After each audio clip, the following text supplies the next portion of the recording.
गे, आना मैया गे।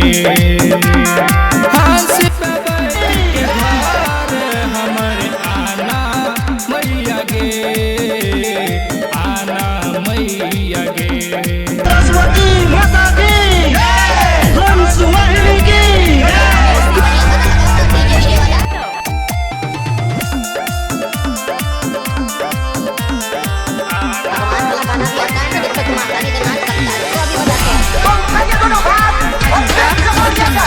सुनै छियौ तुही छी विद्या के देवी मैया, सुनै छियौ तुही छी विद्या के देवी मैया।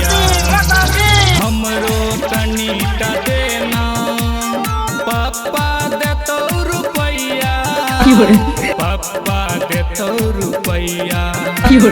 पंडित भोरे बोला के हवन करेबो मैया गे, पंडित भोरे बोला के हवन करेबो मैया गे।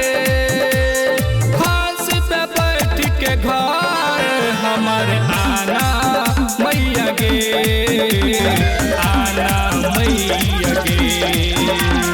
हंस पे बैठ के घर हमर आना मैया गे, आना मैया गे। हेलो ठीक, अब भैया थोड़ा बाद भाइएगा। जी हाँ मेरे दोस्तों, हर साल के भांति इस साल भी नवयुवक सरस्वती पूजा समिति आप लोगों का हार्दिक अभिनंदन करती है और करती रहेगी। तो उठाइए दोनों हाथ और प्रेम से बोलिएगा।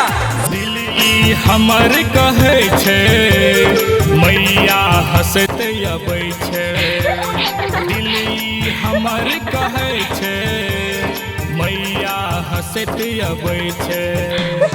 मधुर भजन ई मुकेश के बीना में बजत अबै छै, बीना में बजत अबै छै।